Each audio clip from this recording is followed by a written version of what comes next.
Sekarang kita masuk dalam kegiatan belajar 2 KB2, masih di UKBM 1 Ilmu Tasawuf.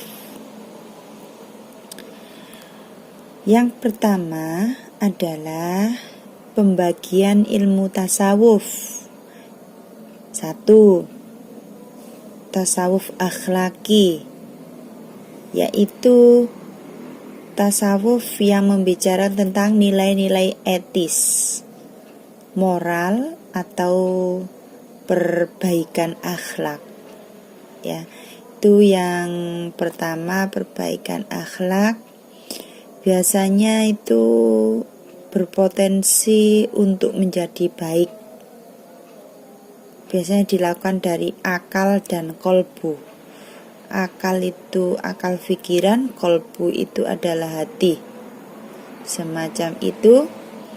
Dan tasawuf akhlaki ini mempunyai tahap sistem pembinaan akhlak, ya. Pembinaan akhlak, kelakuan, pembinaan perilaku. Yang pertama adalah takhalli. Takhalli adalah yaitu mengosongkan diri dari perilaku dan akhlak tercela.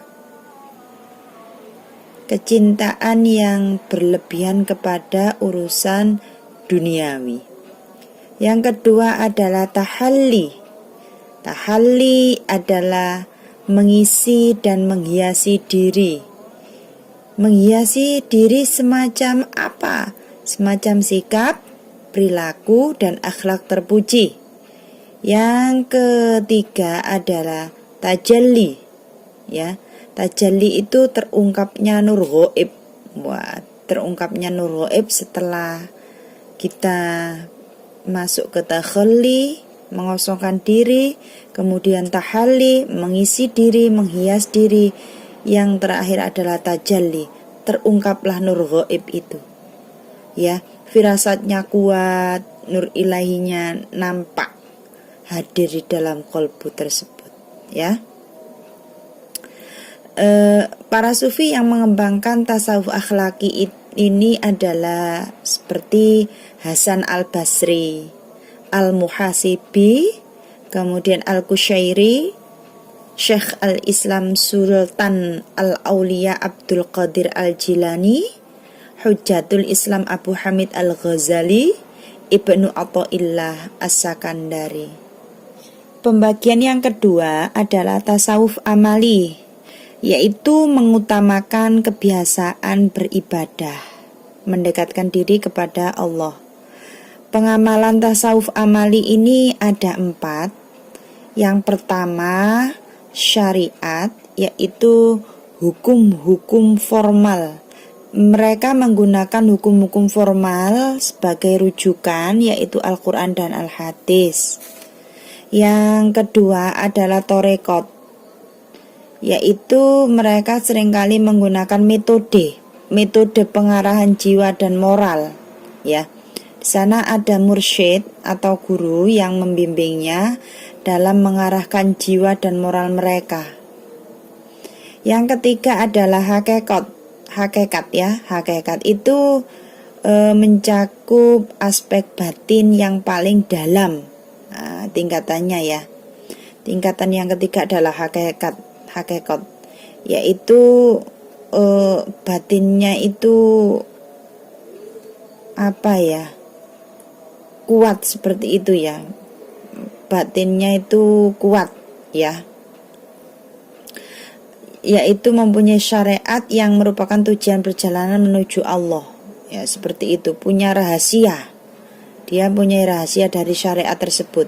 Yang keempat adalah makrifat. Makrifat sendiri itu berasal dari kata arafa ya'rifu, ya. Itu tingkatan yang keempat tertinggi. Artinya pengetahuan atau pengalaman. Nah, di situ adalah pengetahuan tentang siapa? Pengetahuan tentang Tuhan. Yang di mana lo kok tahu, ya? Ya, melalui hati sanubari. Ya, hati sanubari daripada tingkatan-tingkatan yang sudah dilaluinya, dari syariat, torekot, hakikat, kemudian dia mencapai tingkat makrifat. Ya, hatinya itu semacam bersinar, hati dari melalui hati sanubari itu seakan-akan dia mengenal, mengetahui Allah, semacam itu. Yang ketiga adalah tasawuf falsafi, yaitu tasawuf yang membicarakan tentang masalah-masalah pemikiran yang mendalam atau metafisik. Nah, ini yang metafisik ini yang biasanya tidak bisa kita raba ya, tapi bisa kita rasakan, yaitu di mana bagian-bagiannya ada 3. Hulul ya, hulul itu kesatuan antara khalik dengan makhluk ya, berasal dari kata hal itu ya, keadaan. Jadi keadaan ini adalah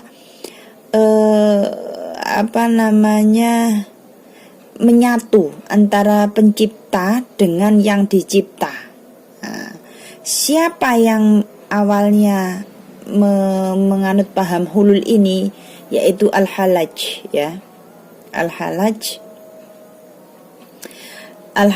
ini berkeyakinan bahwa Tuhan itu menempati dan memilih tubuh manusia untuk ditempati, seperti semacam itu ya. Jadi menyatu antara manusia dan Tuhan itu menyatu. Yang kedua adalah wahdah al-wujud, atau biasanya di sering enaknya itu wahdatul wujud, semacam itu ya.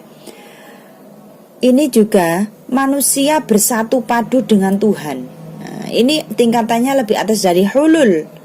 Hulul tadi Tuhan yang menempati manusia, dan ini wahdatul wujud itu manusia bersatu padu dengan Tuhan ya.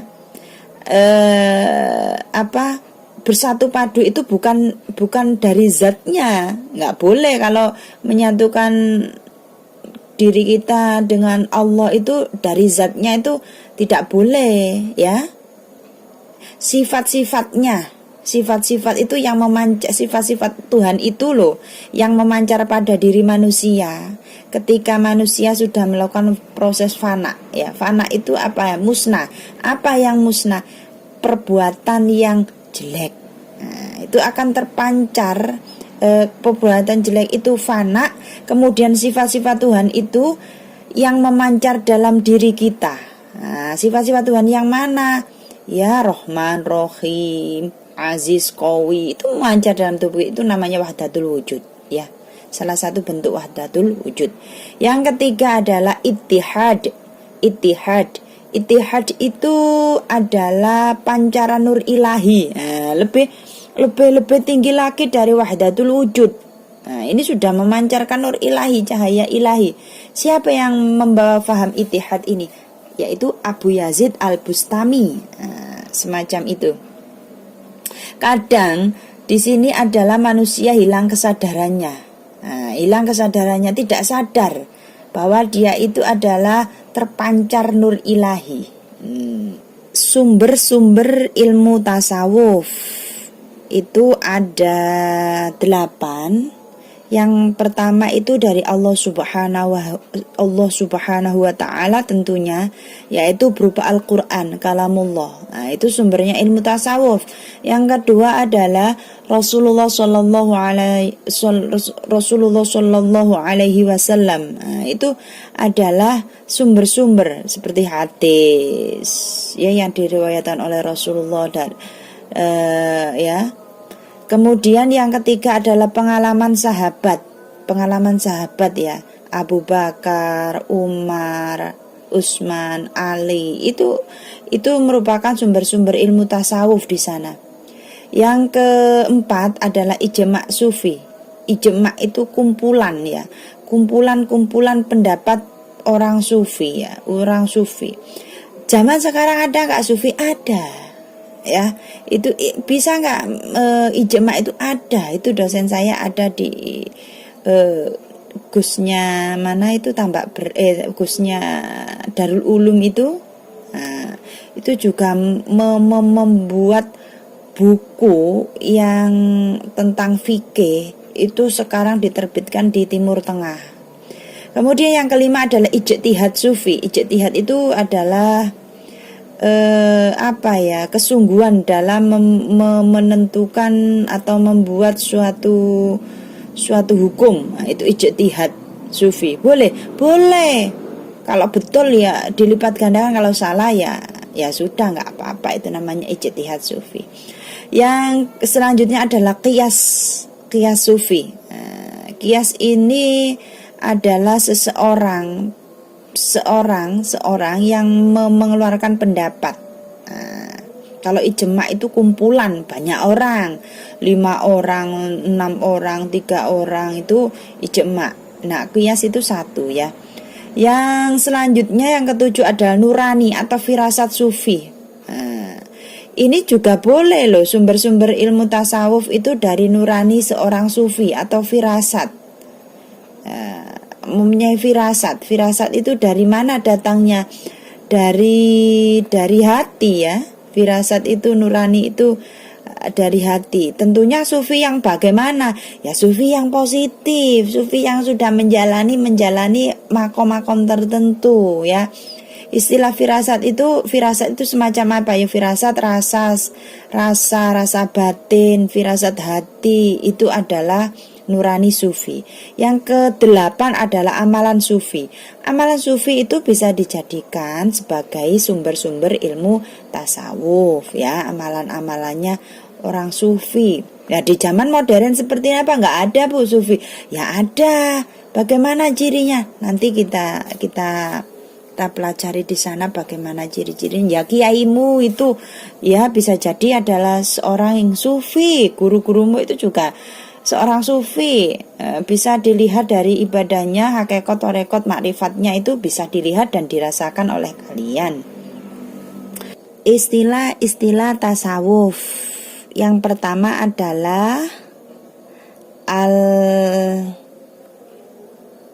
al-maqamat ya. Al-maqamat itu artinya tingkatan, kedudukan spiritual atau tempat berdiri.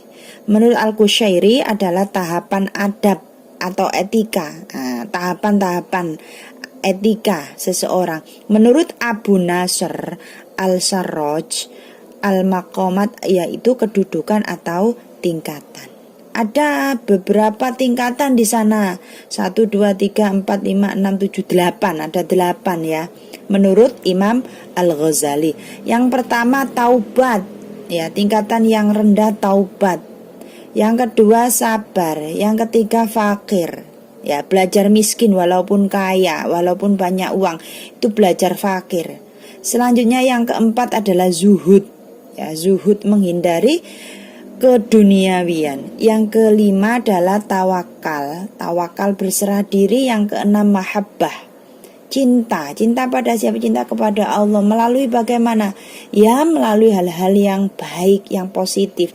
Yang ketujuh adalah makrifat. Mengetahui Allah, sifat Allah itu harus tahu. Zat Allah juga seperti itu. Yang kedelapan adalah ridho.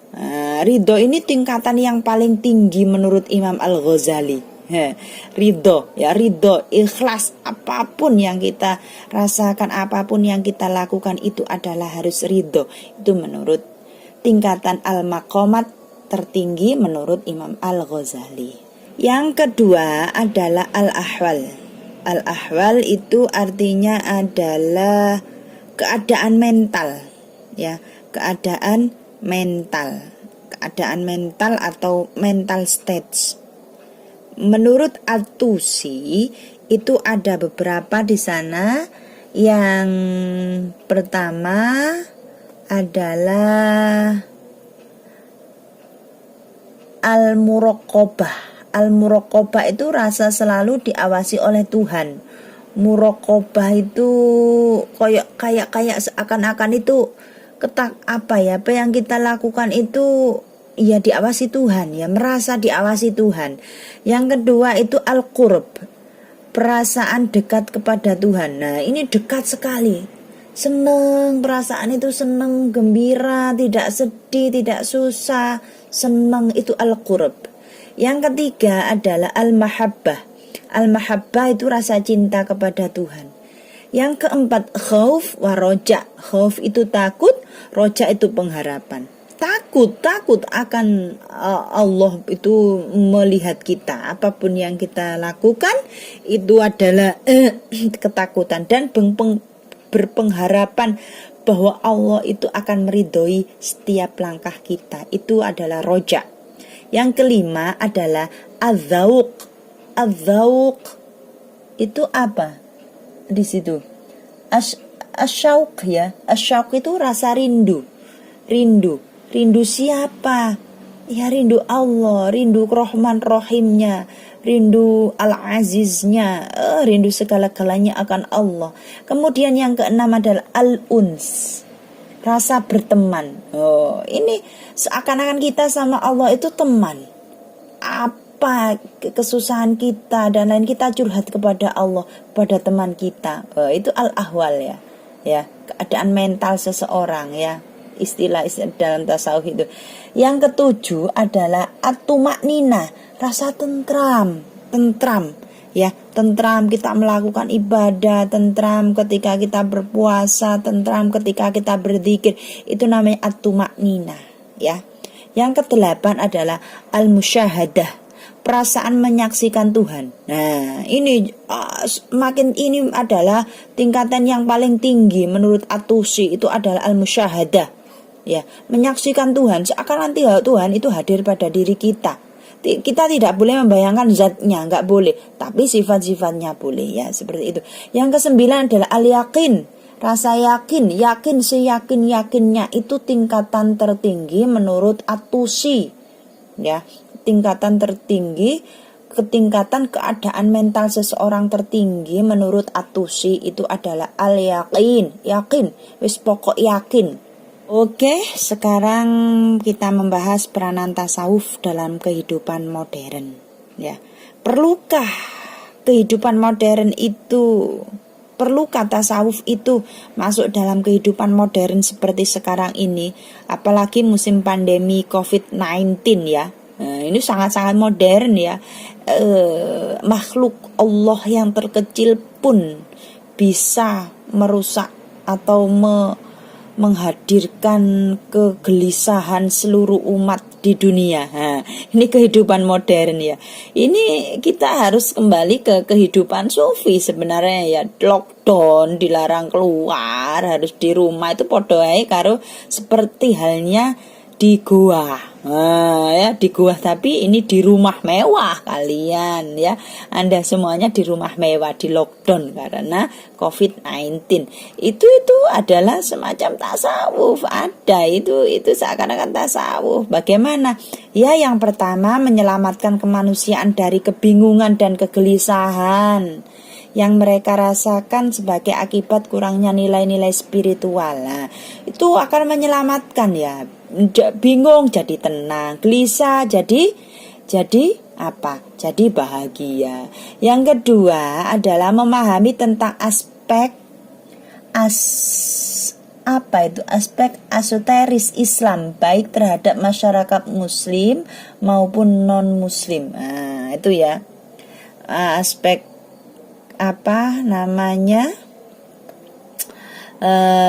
memahami aspek asetoris itu adalah semacam bisa dikatakan adalah aspek kehidupan yang sangat ngeri ya, sangat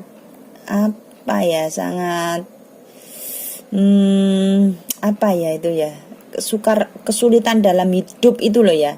Esoteris ya, aspek esoteris Islam, yaitu perbedaan dari seorang muslim atau non muslim.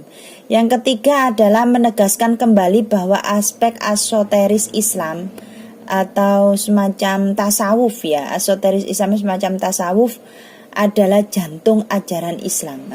Bahwa tasawuf itu sebenarnya jantung ajaran Islam. Coba kita bayangkan kalau manusia tidak punya jantung, atau jantungnya itu rusak, atau jantungnya itu sakit, apa yang terjadi? Seluruh tubuhnya mengalami sakit. Begitu juga manusia. Kalau mereka tidak mempunyai ilmu tasawuf, mereka hidup itu seakan-akan adalah sakit. Mereka tidak punya makom tasawuf, tidak punya makom ridho, makom taubat, tawakal, ridho, ikhlas, syukur, itu mereka adalah semacam orang sakit. Seperti itu ya logikanya ya, kenyataannya.